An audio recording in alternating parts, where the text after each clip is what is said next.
പറയൂ. അതായത് ഞാൻ അഞ്ജലി ചേച്ചി, അഞ്ജലി വൈഫ് ആയത് കൊണ്ടുള്ള 5 ഗുണങ്ങൾ പടപടപടപടേന്ന് പറയൂ.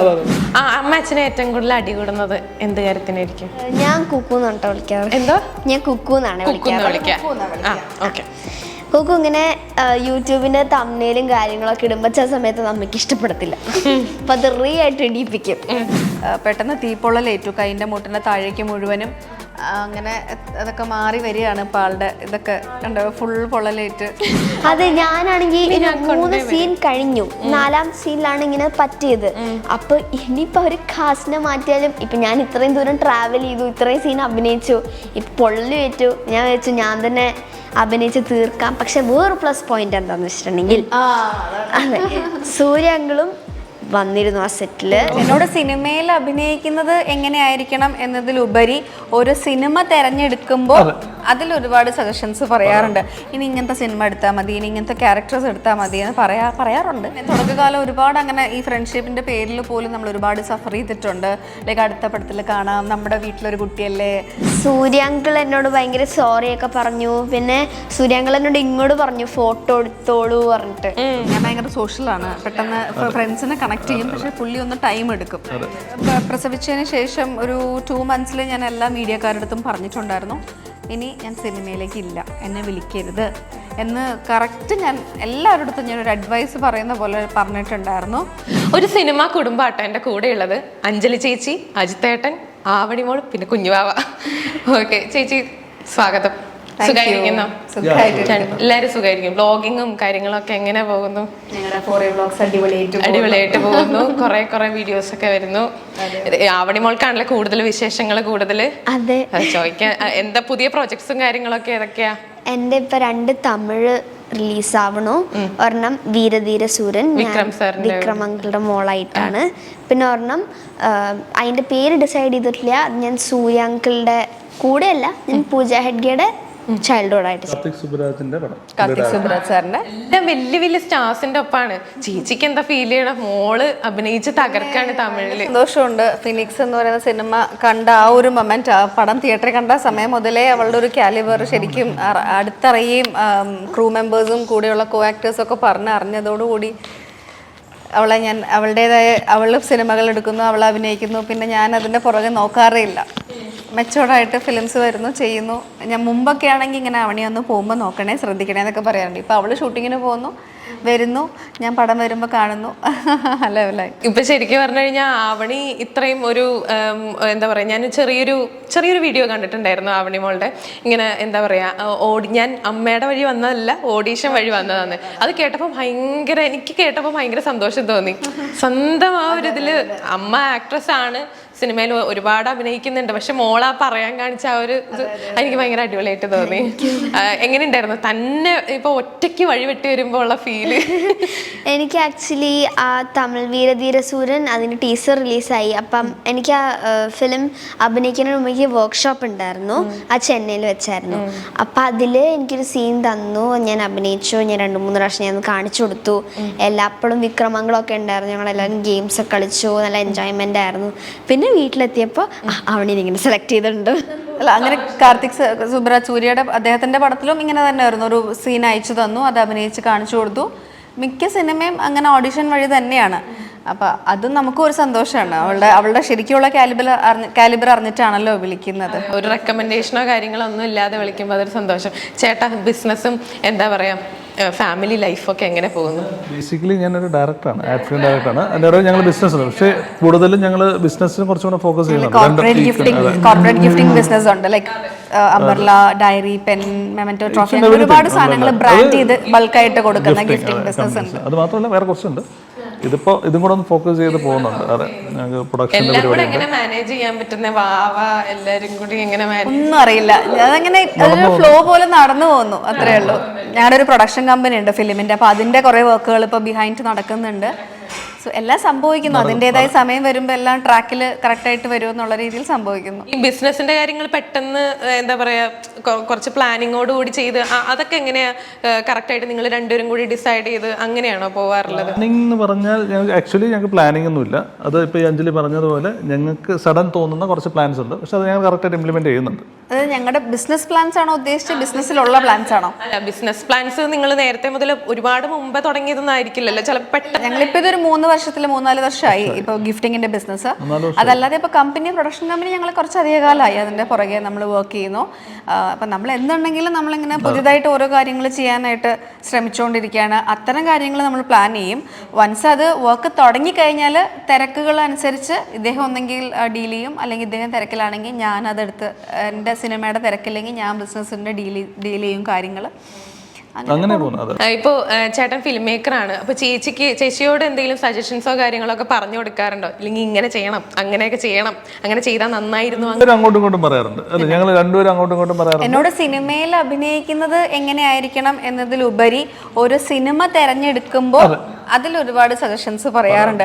ഇനി ഇങ്ങനത്തെ സിനിമ എടുത്താൽ മതി, ഇനി ഇങ്ങനത്തെ ക്യാരക്ടേഴ്സ് എടുത്താൽ മതി എന്ന് പറയാറുണ്ട്. ഞാനത് പലപ്പോഴും കേൾക്കാൻ പറ്റാറില്ല എന്നേ ഉള്ളൂ. എന്നാലും ഞങ്ങൾ ഫിൽറ്റർ ചെയ്തെടുക്കും. ഒരു പരിധിവരെ നമ്മുടെ സുഹൃത്തുക്കളായി കഴിഞ്ഞു. സിനിമയിലുള്ള ഒരു 10-15 വർഷമായി നമ്മൾ ഈ മേഖലയിൽ ഉള്ളത് കൊണ്ട് നമ്മളെ വിളിക്കുമ്പോൾ നമുക്ക് പെട്ടെന്നൊരു നോ പറയാൻ പറ്റാത്ത പല സാഹചര്യങ്ങളും വരാറുണ്ട്. നോ പറയേണ്ട സ്ഥലത്ത് നോ പറയണം അങ്ങനെയുള്ള സജഷൻസ് ഒക്കെ പറയാറുണ്ട്. അത് ശരിക്കും പറഞ്ഞ ഒരു പ്രശ്നമായിട്ട് മാറാറില്ല? അല്ലെങ്കിൽ നമ്മളെ ഒരു ഫ്രണ്ട്ഷിപ്പിന്റെ ബേസിൽ പല വർക്ക്സും കാര്യങ്ങളും കമ്മിറ്റ് ചെയ്തിട്ട് അതൊരു എന്റെ ചിന്താഗതി ഞാൻ പറയണേ, അത് ഒരിക്കലും സിനിമ വേറെ, ഫ്രണ്ട്ഷിപ്പ് വേറെ. ഫ്രണ്ട്സും സിനിമയും കൂടെ വന്നിട്ട് ഇത് ചെയ്യാൻ പറ്റില്ല അല്ലേ? അങ്ങനെയാണ് ഞാൻ കാണുന്നത്. നാഗവല്ലിയുടെ ചിലങ്ക ഇടയ്ക്കിടയ്ക്ക് ഒരു പ്രശ്നമാവുന്നുണ്ടോ? നാഗവല്ലിയുടെ ചിലങ്ക കുഴപ്പമില്ല.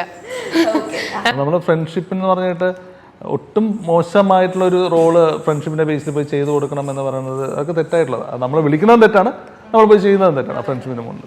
ഇപ്പോൾ ഈ പേയ്മെന്റിന്റെ ഇഷ്യൂസും കാര്യങ്ങളും ഒക്കെ അങ്ങനെയൊക്കെ വരാൻ സാധ്യതയുണ്ട്. ഇപ്പൊ ചേച്ചിക്ക് എല്ലാം കറക്റ്റ് ആയിരിക്കും, പക്ഷെ തുടക്കകാലം ഒരുപാട് അങ്ങനെ ഈ ഫ്രണ്ട്ഷിപ്പിന്റെ പേരിൽ പോലും നമ്മൾ ഒരുപാട് സഫർ ചെയ്തിട്ടുണ്ട്. ലൈക്ക് അടുത്ത പടത്തിൽ കാണാം, നമ്മുടെ വീട്ടിലൊരു കുട്ടിയല്ലേ, അപ്പോൾ ഇങ്ങനെയാണ്, അടുത്ത പടത്തിൽ ഇങ്ങനെ ഒരു ക്യാരക്ടറാണ്, ഇങ്ങനെ പറഞ്ഞ് ഈ പറഞ്ഞ പോലെ നോ പറയാനുള്ള ഒരു ബുദ്ധിമുട്ടുകളൊക്കെ കൊണ്ട് അങ്ങനെ ഒരുപാട് പേയ്മെന്റ്സിന്റെ ഡിലേസ് ഒക്കെ ഇഷ്യൂസ് ഒക്കെ വന്നിട്ടുണ്ട്. ഇപ്പൊ മോൾക്ക് എങ്ങനെയാണ് ആക്ടിങ് ടിപ്സ് ഒക്കെ അച്ഛനും അമ്മയും കൂടെ പറഞ്ഞു തരാറുണ്ടോ? ഇല്ല, എല്ലാം സ്വന്തമായിട്ട് തന്നെയാണ്. എങ്ങനെയുണ്ടായിരുന്നു വിക്രം സാറിന്റെ കൂടെയുള്ള ഒരു എക്സ്പീരിയൻസും കാര്യങ്ങളും? നല്ല എക്സ്പീരിയൻസ് ആയിരുന്നു. പിന്നെ നല്ല ഫണ്ണിയാണ്, പിന്നെ ഭയങ്കര എൻജോയ്മെൻ്റ് ആണ്. പിന്നെ ഞങ്ങൾക്ക് എല്ലാവർക്കും, എൻ്റെ ബ്രദറായിട്ട് അഭിനയിക്കുന്ന ഒരു കുട്ടിയും കൂടെ, അപ്പം ഞങ്ങൾക്ക് രണ്ടുപേർക്കും ഇടയ്ക്കിടയ്ക്ക് ഇങ്ങനെ ചോക്ലേറ്റ്സും കാര്യങ്ങളും ഒക്കെ ഇങ്ങനെ മേടിച്ച് തരും. ഡയറക്ടറുകളായാലും എനിക്ക് തന്നിട്ടുണ്ട്, പിന്നെ വിക്രമങ്ങളും തന്നിട്ടുണ്ട്. അങ്ങനെ ഭയങ്കര എൻജോയ്. ചിത്തയുടെ ഡയറക്ടറാണ് കേട്ടോ, പടത്തിൻ്റെ ഡയറക്ടർ. അപ്പോൾ അതുകൊണ്ട് ആ ഒരു എന്താ പറയുക, ഒരു ഫേവറിങ് അതൊക്കെ ഉണ്ട് അവൾ ചെയ്യുമ്പോൾ ഒക്കെ. പക്ഷെ അപ്പോഴും അരുൺ സാർ എന്നെ ഇടയ്ക്കിടയ്ക്ക് വിളിച്ച് പറയുന്നുണ്ടായിരുന്നു, അവണി നന്നായി ചെയ്യുന്നുണ്ട്. ഞാനിങ്ങനെ ഈ ഫിനിക്സ് വെയിറ്റ് ചെയ്ത പോലെ വീരധീര സുര കാണാൻ വേണ്ടി വെയിറ്റ് ചെയ്യണം. കാരണം ഞാൻ ഒരു സെറ്റിലും ഞങ്ങൾ പോകാറില്ല. അമ്മയാണ് എൻ്റെ അമ്മയാണ് കമ്പനി ചെയ്യാറ്. അപ്പം അതുകൊണ്ട് അവൾ ചെയ്യുന്ന കാര്യങ്ങളൊക്കെ ഞങ്ങൾ തിയേറ്ററിലൂടെയാണ് കാണാറ്. ചേച്ചി എന്താ ടെൻഷൻ കൊണ്ട് പോകാത്താണോ? 2 കാര്യങ്ങളാണ്. ഒന്ന്, ഞാൻ എൻ്റെ വർക്കിലോ അല്ലെങ്കിൽ ഇദ്ദേഹത്തിൻ്റെ വർക്കിലോ ആയിട്ട് ഞങ്ങൾ എൻഗേജ്ഡ് ആയിരിക്കും. അപ്പോൾ ചെറിയ ആൾ മാത്രമേ ഞങ്ങളുടെ കൂടെ ഉണ്ടാവാറുള്ളൂ. പിന്നെ ഇവള് പോകുന്ന സമയങ്ങൾ കൂടുതലും ദൂര സ്ഥലങ്ങളിൽ, ഇപ്പം സൂര്യ സാറിൻ്റെ പടത്തിൻ്റെ വാരണാസി, കാശി അവിടെയായിരുന്നു.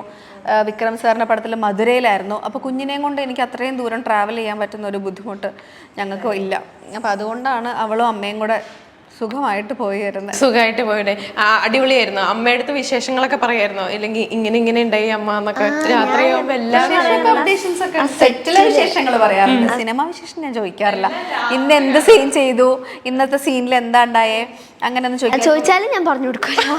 അമ്മ സിനിമ കണ്ടോളൂ എന്ന് പറയും, അങ്ങനെ കണ്ടോളൂ എന്ന് പറയും. ഇപ്പം ടീസർ, വീരധീരസൂരന്റെ ടീസർ ഇറങ്ങിയപ്പം അമ്മയ്ക്ക് കുറച്ചുകൂടി ത്രില്ലായി. ഇതെന്താ ഇത് ഇങ്ങനെയൊക്കെ. ആക്ഷൻ സീൻസിലൊക്കെ ഇവൾക്ക് ഇങ്ങനെ ഒരു അപകടമൊക്കെ പറ്റിയിട്ടുണ്ടായിരുന്നു. റോപ്പിട്ട് കെട്ടിയപ്പോഴൊക്കെ കയ്യിൽ ചെറിയൊരു മുറിവൊക്കെ ഇങ്ങനെ പറ്റിയിട്ടുണ്ടായിരുന്നു. അപ്പം ഞാനിങ്ങനെ അമ്മയ്ക്ക് കണ്ടോ എന്റെ ഹാർഡ് വർക്ക് കണ്ടോ സ്റ്റണ്ട് ചെയ്യാൻ. അതേപോലെ തന്നെ സൂര്യ സാറിന്റെ പടത്തിലും ഇതേപോലെ ഒരു സീനിൽ പെട്ടെന്ന് തീപ്പൊള്ളലേറ്റു കൈൻ്റെ മുട്ടിന്റെ താഴേക്ക് മുഴുവനും.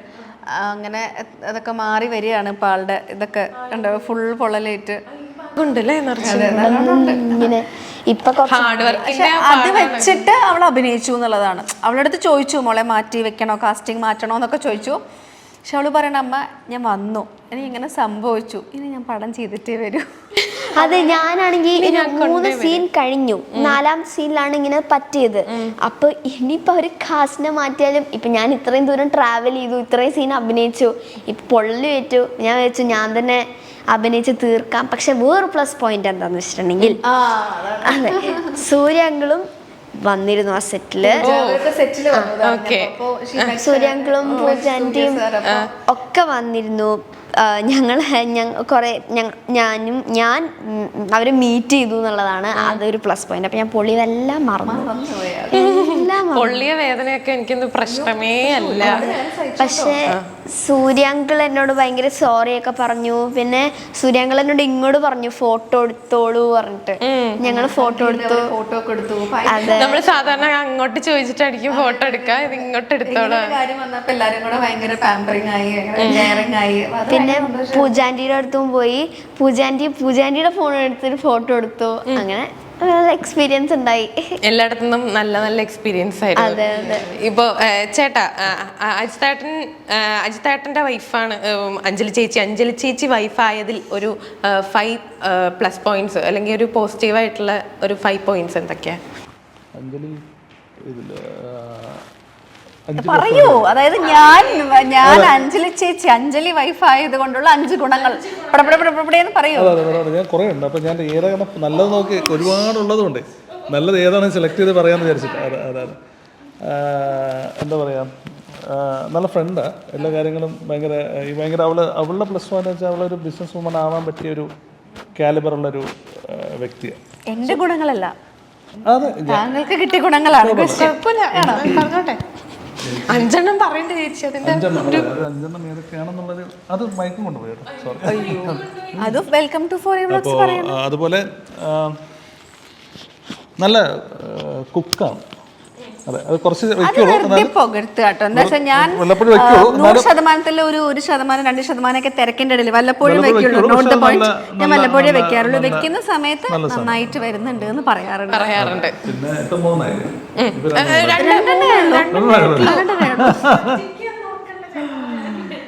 പിന്നെ അവിടെ മറ്റുള്ള ഞാൻ ഭയങ്കര റിസർവ് ആയിട്ടുള്ള ക്യാരക്ടറാണ്. അപ്പോൾ അവള് എല്ലാവരും ഈസി ആയിട്ട് കയ്യിലെടുക്കുന്ന സാധനം എനിക്ക് ഭയങ്കര ഒരു പ്ലസ് പോയിന്റ് ആയിട്ട് തോന്നുന്നുണ്ട്. ഞാൻ ഭയങ്കര സോഷ്യലാണ്, പെട്ടെന്ന് ഫ്രണ്ട്സിനെ കണക്ട് ചെയ്യും. പക്ഷെ പുള്ളി ഒന്ന് ടൈം എടുക്കും. പിന്നെന്താ, ഞാൻ ഒരെണ്ണം ഞാനിങ്ങനെ പ്രതീക്ഷിക്കുന്നുണ്ട് പക്ഷെ പറഞ്ഞില്ല. ഞാൻ വൈഫ് ആയതുകൊണ്ട് താങ്കൾക്ക് ഉണ്ടാകുന്ന ഗുണം പുള്ളിക്കാരി ഒരെണ്ണം ഇങ്ങനെ എക്സ്പെക്ട് ചെയ്തിട്ടുണ്ട് പറയുന്നുള്ളത്. എന്താണത്? പെട്ടെന്ന് ചോദിച്ചപ്പോ ഇങ്ങനെ കളക്ട് ചെയ്ത് എടുക്കാൻ ഭയങ്കര പ്രശ്നം. നേരത്തെ എന്റെ ഞാനെല്ലാം സെലക്ട് ചെയ്യണേ കുറെ ഉള്ളതുകൊണ്ട് പെട്ടെന്ന് നമുക്ക് നമ്മുടെ ഒരു പാട്ട് പാടാൻ പറയുമ്പോൾ നമുക്ക് പാട്ട് കിട്ടില്ല. ഒരുപാട് നമുക്ക് ഇഷ്ടമുള്ള പാട്ടുണ്ടെങ്കിലും പാട്ട് കിട്ടില്ല. ആ ഒരു അവസ്ഥയായി. പിന്നെ ഞാൻ വിചാരിച്ച നല്ല സ്നേഹമാണ്, കെയറിംഗ് ആണ്, അങ്ങനെയൊക്കെ ക്ലീഷ അത് പറയാറുണ്ടല്ലോ സാധാരണ. പെട്ടെന്ന് ചോദിക്കുമ്പോ ഉത്തരം കിട്ടാതെ ഇരിക്കുമ്പോ അങ്ങനെ പറയുമല്ലോ ഒരാൾ. ഉണ്ട്, ഇത്രേ ഉള്ളൂ.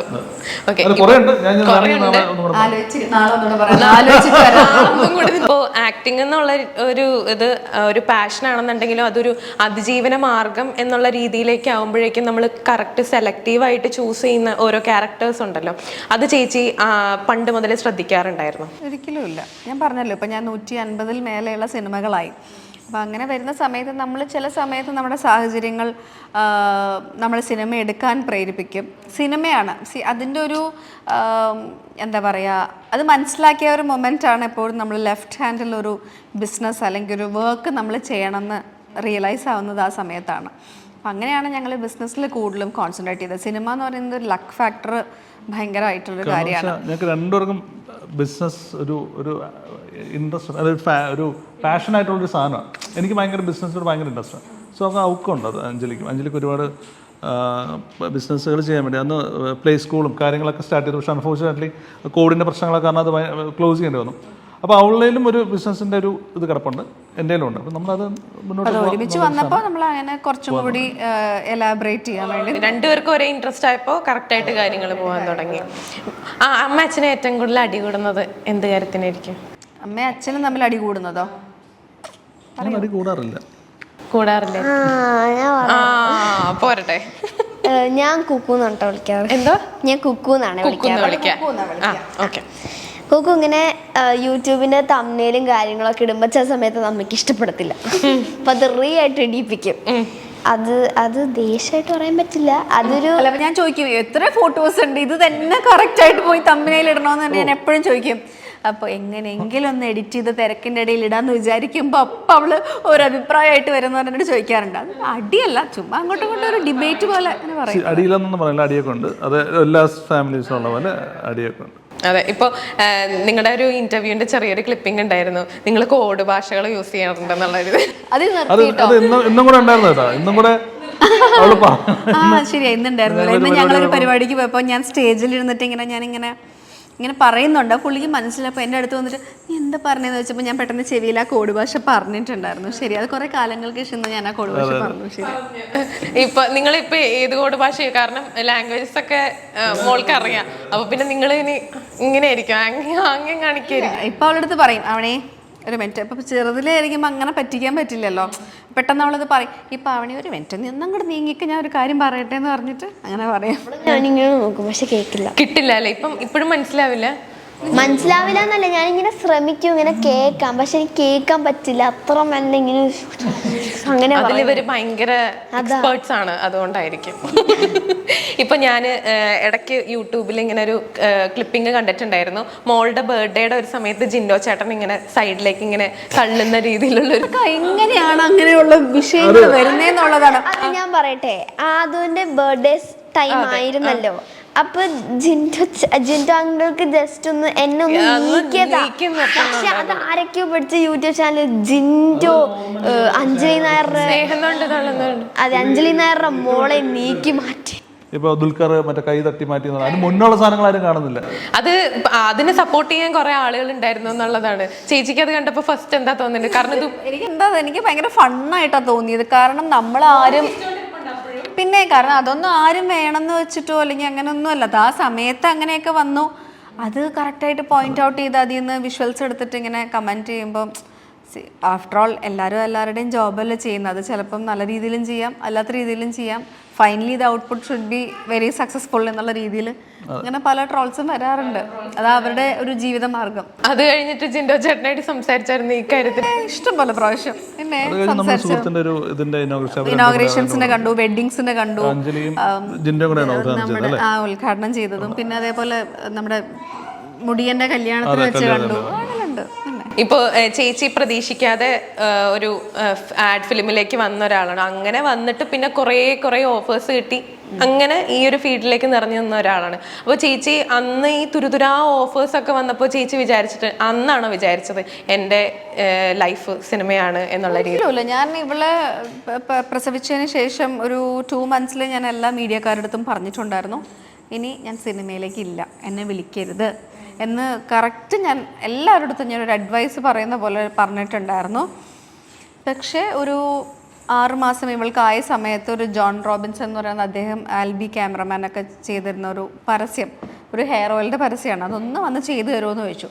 അപ്പോൾ ഹെയർ ഓയിലിൻ്റെ ഒരു അഡ്വർടൈസ്മെൻ്റ് ആണല്ലോ, ജസ്റ്റ് ഒന്ന് പോയി ചെയ്യാമെന്ന് കരുതി പോയതാണ്. കുറച്ച് നേരം ഉണ്ടായിരുന്നുള്ളൂ. എന്തോ വീടിൻ്റെ അടുത്ത് എവിടെയായിരുന്നു വർക്ക് നടന്നിരുന്നത്, അപ്പോൾ അങ്ങനെ പോയതാണ്. അവിടെ വെച്ച് ആൽബി ചേട്ടൻ ആവണിയെ എന്നെയും കണ്ടു. അപ്പോൾ ആവണി 7 മാസം ചെറിയ വാവയാണ്. അപ്പോൾ ഷൈജു ചേട്ടനെ വിളിച്ചിട്ട് പറഞ്ഞു, അമ്മയും കുഞ്ഞിനെ അന്വേഷിക്കുന്നില്ലേ 5 സുന്ദരികൾ എന്ന് പറഞ്ഞ സിനിമയിലേക്ക് അനിക സുരേന്ദ്രൻ്റെ അമ്മയായിട്ടും പെങ്ങളായിട്ടും ഇങ്ങനെ ഒരു അമ്മയും മോളും ഉണ്ടെന്ന് പറഞ്ഞു. അപ്പോൾ ഇങ്ങനെ എന്നെ കൺവിൻസ് ചെയ്യാൻ കുറേ നോക്കി എല്ലാവരും കൂടെ. ഞാൻ പറഞ്ഞു ഞാനില്ല, കുഞ്ഞിനെ കാണാം, എത്ര വർഷം കഴിഞ്ഞാലും ആ കുഞ്ഞിനെ നമുക്ക് ആ സിനിമയിൽ കാണാം, അങ്ങനെ ഇങ്ങനെയൊക്കെ പറഞ്ഞ് ആ സിനിമ ചെയ്തു. പക്ഷെ ആ സിനിമ ചെയ്തതോടുകൂടി അത് ഭയങ്കര ആ 5 സിനിമകളിൽ 5 സുന്ദരികൾ ഭയങ്കര സംസാര വിഷയമായ സിനിമയായി. എൻ്റെ കഥാപാത്രം ശ്രദ്ധിച്ചു. അങ്ങനെ പിന്നെ അവിടെ നിന്ന് അങ്ങോട്ട് സിനിമകളുടെ ഒരു ഘോഷയാത്രയായിരുന്നു. ഒരു 2-3 സിനിമ കഴിഞ്ഞപ്പോൾ എനിക്ക് മനസ്സിലായി സിനിമയാണ് മേഖല എന്നുള്ളത് മനസ്സിലായി.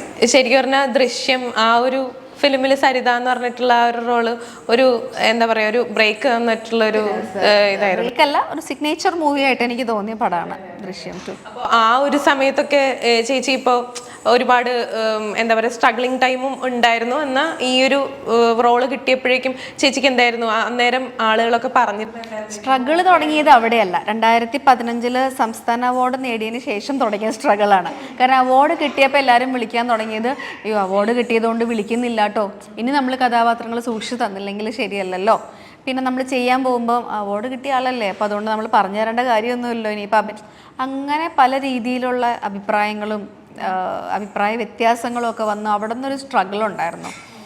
എനിക്ക് തോന്നുന്നു ആ ഒരു അവാർഡ് കിട്ടി കുറച്ച് മാസങ്ങൾക്ക് ശേഷം തന്നെ ഞാൻ പിന്നീട് വന്ന വർഷം 20 സിനിമയൊക്കെ ചെയ്തിട്ടുണ്ട് ഒറ്റയടിക്ക്. ചെറുതും വലുതും ഡയലോഗ് ഇല്ലാത്തതും ഒക്കെ ആയിട്ടുള്ള 10-20 സിനിമ ഒരു വർഷം, ഒരു വെള്ളിയാഴ്ചകളിലൊക്കെ 4 റിലീസുകളൊക്കെ എനിക്ക് വന്നിട്ടുണ്ട് സിനിമകളുടെ.